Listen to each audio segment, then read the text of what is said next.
Giovanni loves strong Pokemon. But why is he using an Onix again? Today I want to find out, can Giovanni beat Pokémon SoulSilver as a hardcore Nuzlocke? The ground type specialist and fan favorite character from the anime is seen multiple times in the franchise and has a lot of different Pokemon to choose from. I found out that the Team Rocket leader Giovanni can beat a Pokemon Fire Red Nuzlocke challenge. But SoulSilver is a completely different beast. What is a hardcore Nuzlocke challenge?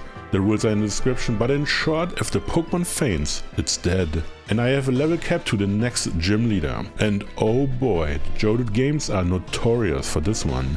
The starter for this run is Giovanni's trusty Persian, well for now it's Meowth. This Pokemon is very strong in the early game and has a lot of utility later on. I'm finally old enough to get a mobile phone, and even though I told her that I know how it works, she explains anyway. Mom, never change. Before finding new teammates, I have to battle against a rival. Usually I lose the first battle of the run, but thankfully in this game I can level up before battling him, making this an easy win for Meowth, especially with a stab attack. After receiving the first Pokeballs, I can just move north of the first route in the game to find Geodude. Geodude is not only a ground type, but also part of Giovanni's team at the Kanto Leaders Tournament in Black 2 and White 2. North of Cherry Grove Town waits a Weedle for me. In the Pokemon Adventures manga series, Giovanni has a Beedrill, and it's actually one of his main Pokemon. And in this run, Beedle will get some really insane action. In Dark Cave is also another partner, and that's Zubat. Also in the manga series, Giovanni uses a Crobat to fly around, but I will use it a little bit more than that. Well, a lot more.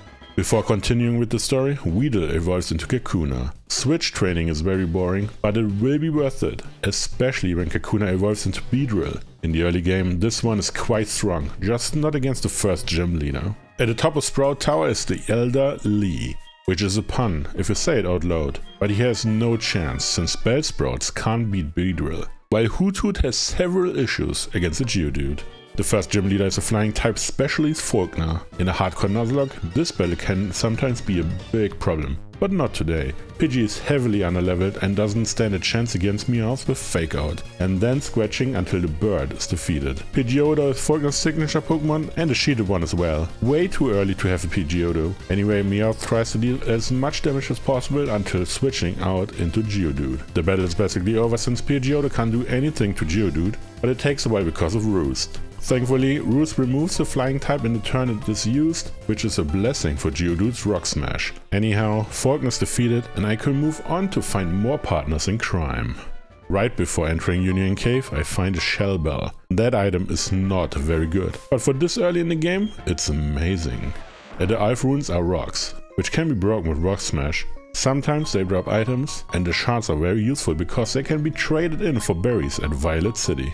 And in the Union Cave is Onix waiting for me. Onix is very interesting, the stats are just not good, but in a hardcore Nuzlocke every single Pokemon is of use. And the rock type combined with the very high defense can be useful against some major battles as well.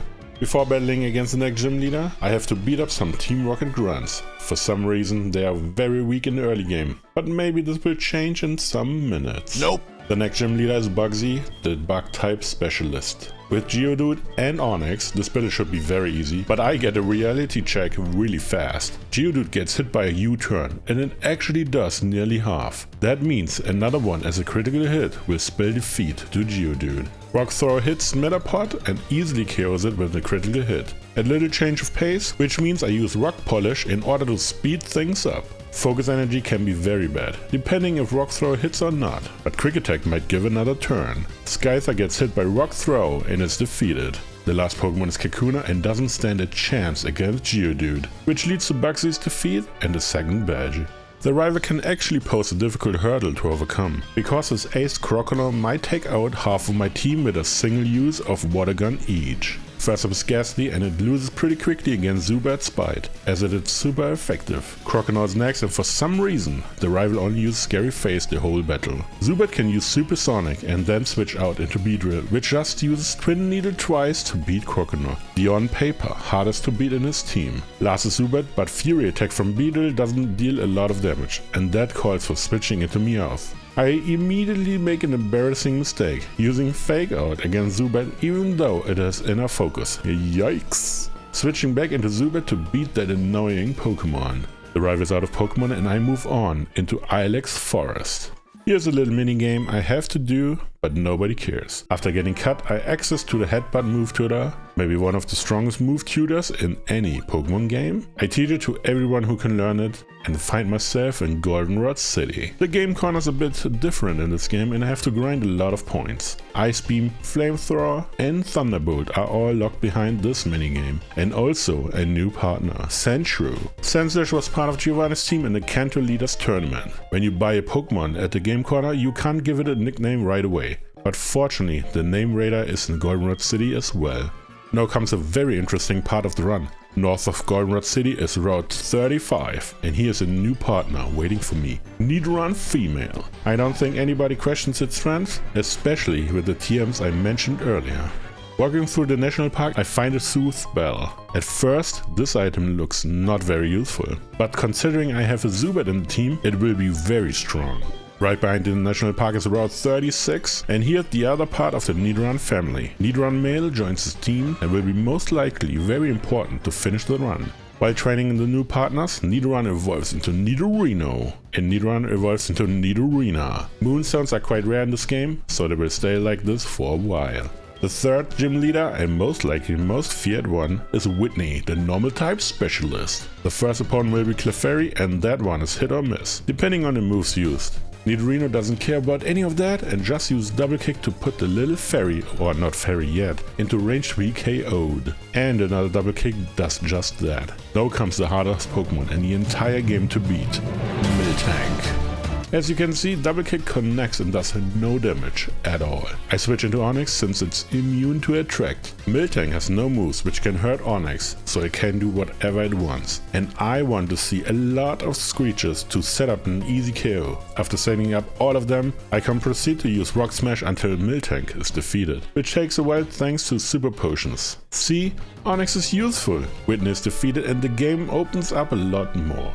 Thanks to the increased level cap, Zubat can finally evolve into Golbat, but it won't stay Golbat for long. Equipping the Soothe Bell and riding the bike through Violet City like a madman until Friendship is maxed out. Only one more level to evolve Golbat into its final form, Crobat. That Pokemon is amazing, a complete opposite to Onix. I EV train at a little patch of grass for attack EVs, since it contains Bellsprouts and Acorns. And what do we find here? A shiny Bellsprout. Please let me know, what would you do with the shiny in a hardcore Nuzlocke, if it's not an encounter you usually should have? I actually don't understand this battle. You can only battle this guy after beating Whitney. But this Rocket Grunt has only a level 12 Coughing, which could have been an opponent in Slowpoke well. Actually I checked and Proton had a level 12 Coughing as well. In the Burn Tower is a good old friend again, the rival. Unfortunately, this battle is mandatory for me to challenge the next gym, but I have a plan for the fight. First up is Ghastly, and Nidorino has the new move Shadow Claw, which is a TM east of Aquatic City. Ghastly doesn't like that and is destroyed in one hit. Thanks to the Confuse Ray before, Nidorino is kind of useless against Magnemite and has to switch out into Geodude. Geodude knows Magnitude and that wrecks the Steel type. For some reason I always think Magnemite has Levitate, but it does not have Levitate. Would be awesome though. Against Croconaw I wanted to try something new. First switching into Nidorina and then use Tail Whip as often as I could before Croconaw gets too personal. I get off a few and switch into Meowth. Fake Out deals a lot of damage thanks to the defense drops, and a headbutt removes the Croc from the battlefield. Last is Zubat, but it can't do anything against my team and the rival is defeated. I was first thinking about how to beat Morty, until Meowth learned Taunt, and then the battle was quite trivial as long as I outspeed. First up Ghastly, and after Taunt, this Pokemon actually does not have a move to hit Meowth anymore, thanks to the normal type. Haunter is next, and that one only has Dream Eater as an attack. And that is not good enough if Meowth is still awake. Next is Gengar, and that one does have an attacking move, which could hit Meowth, but it is Sucker Punch. So I just use Taunt and then use more Taunt until Gengar is out of PPs. Thanks to the Shazuberry, I can ignore a one Hypnosis. After all PPs are removed, Gengar doesn't have a move anymore, which could be dangerous to Meowth, so that Ghost type is defeated after a long grind. Last is another Haunter, but the strategy still stands and it doesn't have a good move after getting hit by Taunt. That's Morty defeated, very easy to beat with a normal type and Taunt. Even though the level cap was fine for it, I didn't care to evolve Geodude for Morty since the battle was so easy to do. But Graveler is still strong and useful moving forward. At a Lake of Rage I was a bit surprised finding the choice specs. Didn't really think about them, but the glasses are easily one of the strongest held items in the game. Technically, the red Gyarados is a shiny, but I don't think I should catch it, just destroy it with Thunderbolt. I actually catch a Gyarados later on for Waterfall, so it was a waste to beat the red one. Lance is also here. I guess he wanted the red Gyarados, but I was faster and you can find it on the bottom of the lake.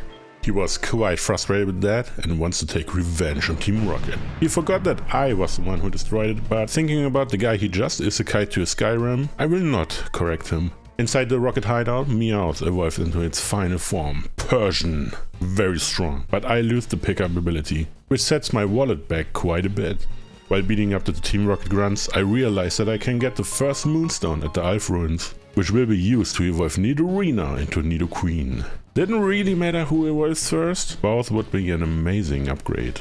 Down in the basement of Team Rocket's hideout is Petrol, who thinks he can fool anyone with this very bad Giovanni getup. I am Giovanni. You can't be me now, can you? His team is a complete pushover besides Raticate for some reason. That one nearly destroyed Nidoqueen and I would be very upset to lose the Queen of Kanto against the little rat. Fortunately, Graveler is here to save the day.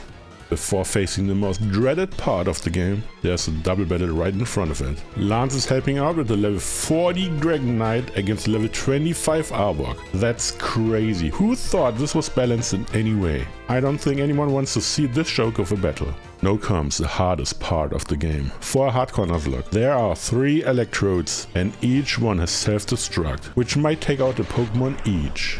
I use Graveler since it has the best odds at surviving a self-destruct and can one-hit each of them with Magnitude, if they decide to use another move. Thankfully, nobody got hurt, besides the electrodes of course. On the way to the next gym waits a new partner, Shelder. This one, I have to admit, looks very out of place, but Giovanni had a Cloyster in the manga series, which was used to actually freeze up Pokemon and then literally shattering them to pieces while frozen solid. That's crazy.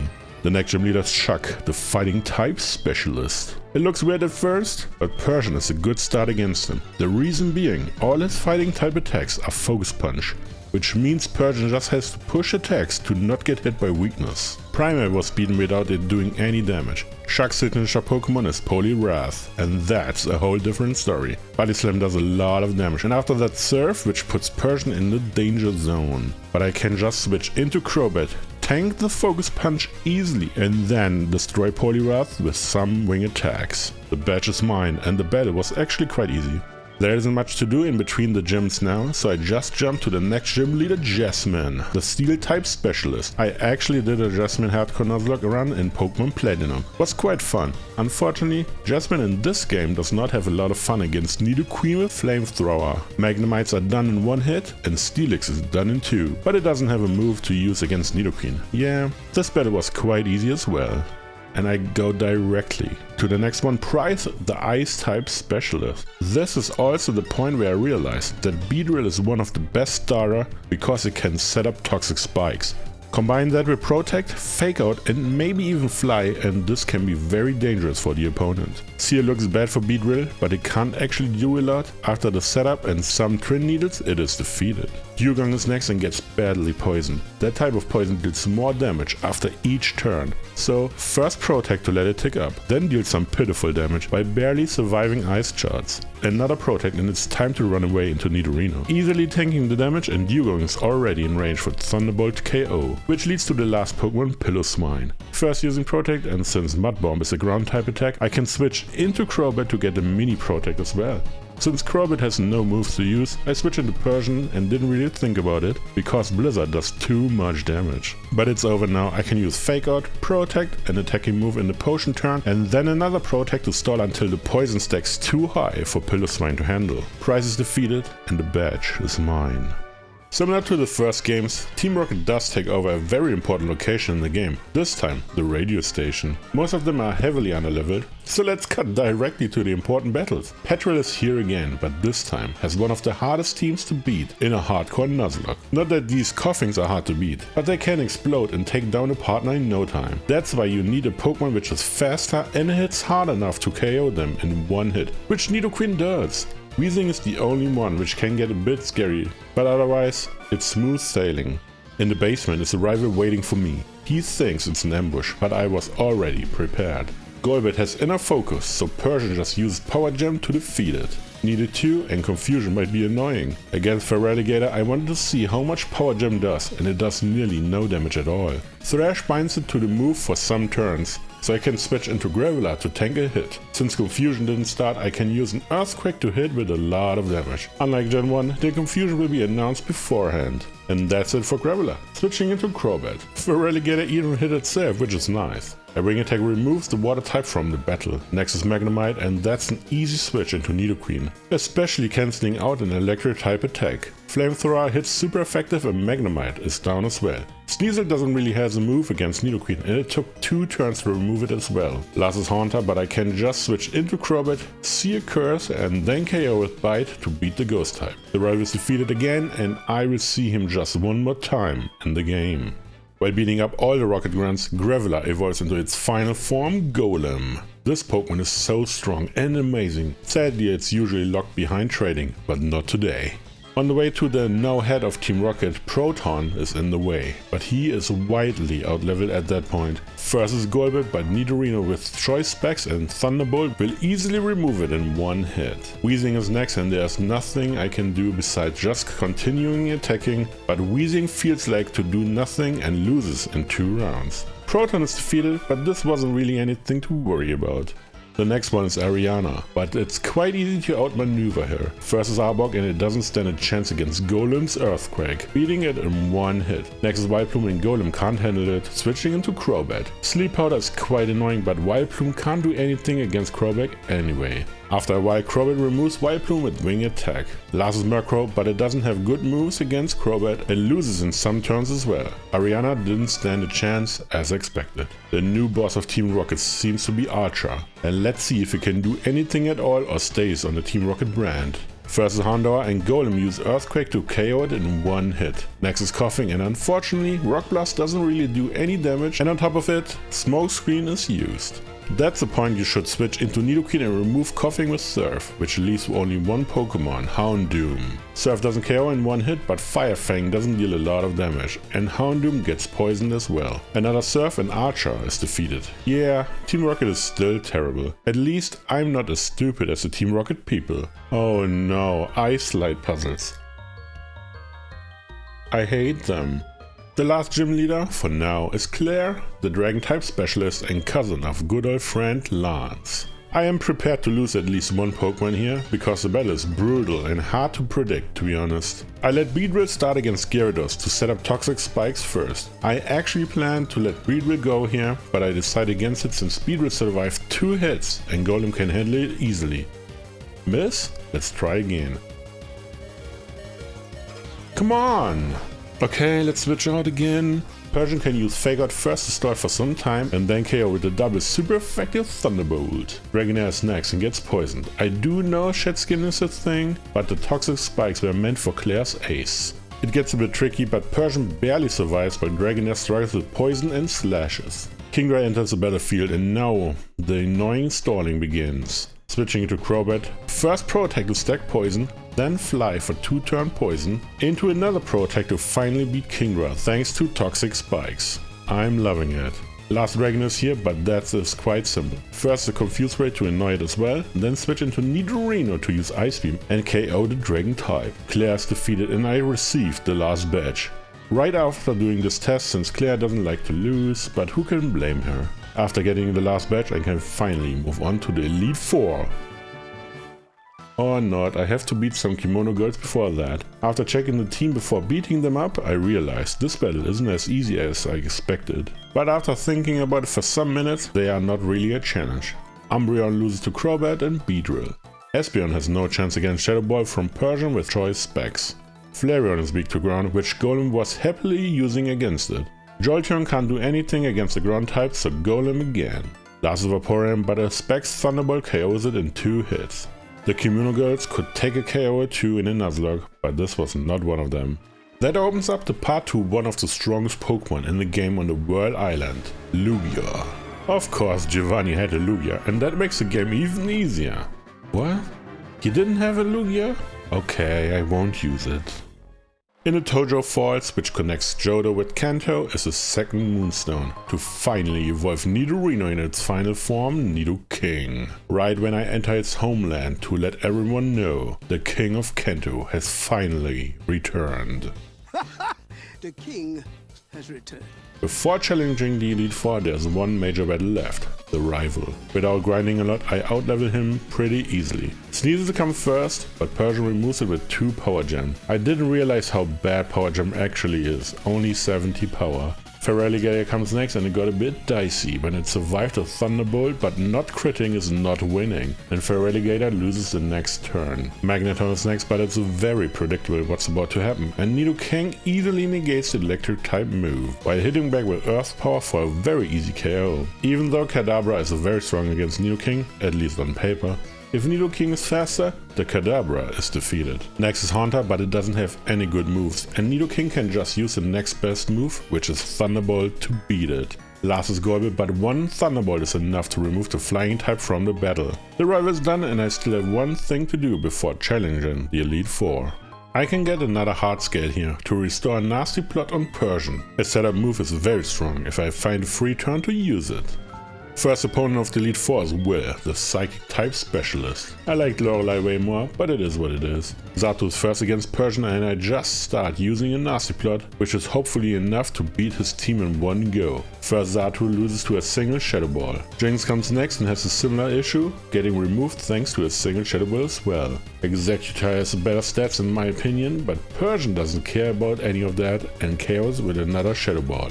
Slowbro comes and goes after feeling the Shadow Ball hitting it right where it hurts. Against the last Xatu, I actually get a critical hit, which means I will never know Shadow Ball is enough. The first Elite Four member is defeated and I can move on to a very familiar face.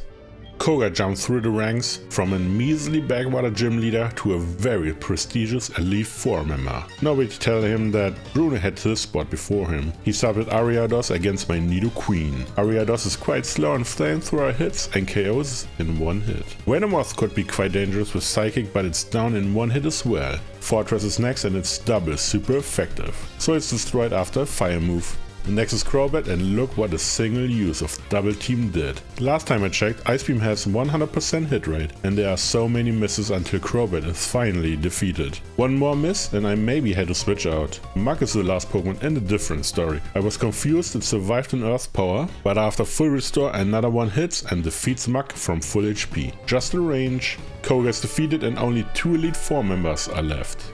The next Elite Four member is Bruno, who got a promotion between Fire Red and SoulSilver, which I actually don't understand, but maybe his team got way better in the meantime. First is Hitmontop against Nidoking. Earth Power deals a lot of damage and the fighting type uses Dig. Thankfully, I can switch out into Crobat to waste Hitmontop's turn. One pluck and Hitmontop is down. Next is Onix and Crobat doesn't have a move against it. Switching into Nidoqueen. The Rock Snake has a lot of problems and one of them is Nidoqueen's Surf, which is enough to beat it. Hitmonchan has some good moves against Nidoqueen and thanks to Gen 4 is not useless anymore, but 2 Earth Powers is enough for it and I can move on to Hitmonlee. Earth Power is not enough, but Hitmonlee doesn't really pose a threat at the moment and another Earth Power KOs it. Last is Machamp and I have to switch into Crobat, tanking a cross chop. Pluck is amazing, it hits a lot of damage as well as removing the Citrus Berry. Rock Slide always hits thanks to Machamp's No Guard, and that's it for Machamp. The full restore is just wasting some more power points, and in the end Machamp loses to a bat. Bruno is defeated as usual, and next is the last Elite Four member. Karen is a very interesting character. She claims to be a dark type specialist. To be fair, she has 3 in her team. The other 2 dark types in Johto were Sneasel, which is part of the rivals team, and Tyranitar, but the level cap would be too low for her to have one. Anyway, first is Umbreon against Golem. I tried a raw damage approach. Earthquake deals more than half, but double team can be annoying. Yup, it's already working. Another Earthquake is enough to remove it from the battle, and Vileplume is next. I first switch into Nidoqueen and want to see what's being used, and it is Stun Spore. That's too annoying and I switch into Crobat instead. Petal Dance is double resisted and Crobat can just spam Plug until Vileplume loses, even though Full Restore is used to stall for more time. Here comes Karen's ace Pokemon Houndoom. I can just go for Plug, remove the Citrus Berry and gain a lot of HP back, while she uses Nasty Plot. I don't know if it's a high roll or not, so I used Fly instead. Thankfully, Crobat hits and Houndoom is defeated. Next is Murkrow, but it can't do a lot. And I switch into Golem, which is a safe way to remove the Dark Flying type with Rock Blast. Last is Gengar, and while switching into Crobat, I was not exactly sure what Karen tries to do. Focus Blast is double resisted by Crobat, which means the damage is way too low for me to even take into account. At the end, it doesn't matter. Gengar is defeated, which means Karen is defeated, and that of course means the Elite Four is done. To beat the game means beating the champion as well. Unfortunately, it is Lance the Dragon Master. I have a good strategy in mind, but for that to work out, I have to make a sacrifice. Maybe you have wondered why there's a 6th Pokemon in the team who didn't see any action up to this point. Persian goes first against Gyarados, but nobody questions how this will go, because Persian has Thunderbolt to remove the Water Snake in one hit. Next is Dragonite, and that's actually the big one. I switch into Onix to tank an Outrage. No Quick Claw procs and Rock Tomb is used. I thought at the moment that it doesn't matter, even though it looked cool to see Onix make a final stance against Dragonite, while Dragonite uses another Outrage to destroy Onix. I didn't use it that much, but someone had to be it against Dragonite. Nidoking comes out to clean this up. With Choice Scarf it's faster and KOs with Ice Beam, double super effective. Next Dragonite comes out and gets an Ice Beam square in its face to simply KO it. Here comes the last Dragonite and Ice Beam hits to easily KO it. Or not? But now Nidoking has to tank a hit. What? This did so much damage. And here I realized that Onix with Quick Claw proc in its final turn did just save the run without me knowing. Another Ice Beam after full restore KOs, which means it was just a low roll. Now comes Charizard and Nidoking did enough, switching out into Golem straight into Fire Fang. And of course it gets burned now, halving the physical damage. Shadow Claw comes in and critical hits, so it's this one chance and Rock Tomb Blast hits. And hits. And hits. And hits for KO. I needed the 4 hits because of the burn. That could have gone very wrong now. Last is Aerodactyl and I have to switch out into Nidoqueen. Aerial Ace is used and deals a lot of damage, but Ice Beam does not KO. I have no choice but to try again. Nidoqueen survives and Aerodactyl is defeated. The champion is defeated, it costed Onix, and there were at least 2 points where the run could have gone south easily. If Onix didn't hit, Nidoking would have not been able to KO 3 Dragonites and I lose on the spot. And against Charizard, Golem could not hit 4 times or just not hit at all with Rock Blast. And that would be very hard to recover from. Anyway, the run is not over yet. And different to Gen 2, the remake games actually have doable level caps from here on out. Let's cruise over to Kanto and do some side quests to open up all the gyms in the region. You first speak to the guys at the power plant, get to the Cerulean gym to find Team Rocket guy who didn't get the memo that Team Rocket is no more, and then get back to the power plant to activate the radio tower, formerly Pokemon Tower. Quite dark if you think about it. A cemetery for Pokemon? Who needs this anyway? Just repurpose it for our radio station nobody listens to. Anyway, with the new module you can get the channel for the Pokemon Flute and wake up Snorlax who has the leftovers equipped, and after that it's done. The Kanto region is now open for everyone and I can do the gym battles in order of level cap. Before that though, there's one more partner to find. Actually there are multiple I skipped so far, but it's Diglett and I have to get one, alright? The first Kanto gym leader is Janine, who is a replacement for Koga. Her team is pretty weak to ice and fire type attacks, which Nidoqueen can provide. Confuse Ray is a bit annoying and the Venomoth could pose a problem with a critical hit, Psychic. Her Weezing is a bit tough to beat, but Golem can't lose against it, and the last Ariados is just a hit away from defeat. The first badge of Kanto was easy to get, the next month should be easy as well. Lieutenant Surge is still a gym leader for some reason, but I don't think anybody expects him to be a challenge for Golem with Choice Scarf and Earthquake. Every single one of his Pokemon is weak to ground type attacks and most of them don't even have a move against Golem in the first place. The battle was very easy, as basically every Lieutenant Surge battle. Little fun fact about Brock. I thought long and hard about how to beat him, because Omastar and Kabutops are very annoying to deal with, but I realized right before facing him that Earth Power is just an amazing move and should out, deal with them. That's Brock in a nutshell. If you have a good move against him, it's very easy, but if you don't, you're going to have a bad time. Misty's not in her gym, and in order to unlock the battle, you have to cockblock this random dude. Sorry man, but I have a Nuzlocke to do.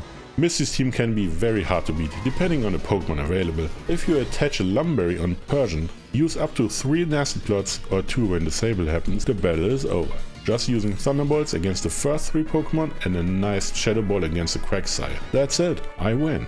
Against Sabrina I wanted to use the same strategy, thinking this will be easy, but I heavily underestimated Espeon's Psychic. 1 Nasty Plot has to be enough to beat it. Espeon is down and Nexus missed a mime. This should be an easy KO, but it is not. Psychic and that's it for Persian.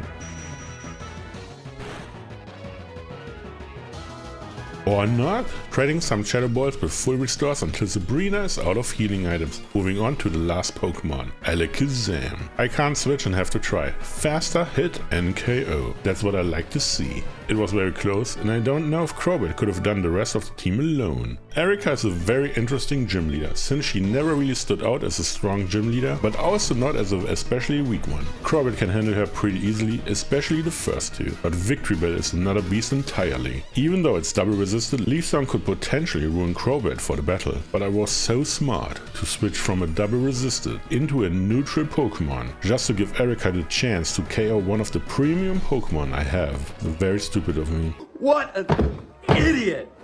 Oh, what a loser! But in the end, it turns out fine, and Crobat can beat Victory Bell and the Blossom, only 2 badges to go. Blaine has suffered a lot, losing his gym and hometown to a volcanic eruption and being the worst gym leader in Kanto. Golem with Choice Scarf and Earthquake easily cleans this one up, but nobody thought this battle could be hard. Unlike the last gym battle of the game, Blue. This one could potentially ruin hardcore Nuzlocke runs right at the finish line. The strategy is quite simple. Executor is a Pokemon which has to be removed in 1 hit because of Trick Room, but Nidoking learns Mega Horn, which is double super effective. The hit rate is only 85%, but White Lens helps a bit. Gyarados is next and Thunderbolt is something the Water Snake does not like to see. Rhydon is a bit funny because I realized that Nidoking does not have Surf, so I have to switch out into Crobat first to negate the Earthquake and then switch into Nidoqueen, who has Surf to 1-hit KO the Rhydon. Machamp is next and I realized that there's no easy way to KO it. That's why I switch into Crobat to annul Earthquake. Pluck does a lot of damage, but Stone Edge is used and could easily KO Crobat in 1 hit, if it's critical. Fortunately, Crobat survived, and in full Gen 1 fashion I can spam Pluck against its full restores until Machamp is down. Arcanine is here and this is an easy switch into Golem, but Raw is used and forces me to switch into Nidoking now. I get very greedy and just use Earth Power, but it doesn't KO. Flare Blitz is used and what's going on? Okay, Nidoking survives barely. Recall removes Arcanine and Blue has to send out his last Pokemon, Pidgeot. This time I can switch into Golem and just have to finish it with a Stone Edge. Arcanine caught me off guard, but the King of Kanto is not to be stopped. Now with all 16 badges, Professor Oak tells me how amazing I am, giving me Rock Climb to face the real battle of the run. But before facing the hardest battle of the game, I get another hard scale and use it on Beedrill to relearn Toxic Spikes, which I removed for some reason. Now there's nothing left to do but to climb Mount Silver to find the last challenge, the last battle, the last champion of Kanto, Red. Technically, the level cap is 88, but I use 84 instead. I hope this was not a mistake. Beedrill goes first against Pikachu. For some reason Beedrill is faster and can layer some Toxic Spikes, while Pikachu misses with Iron Tail. Another layer of Toxic Spikes is put down and Pikachu misses again. That's enough and I can switch into Golem, even though Iron Tail... never mind, Wild Tackle is even better.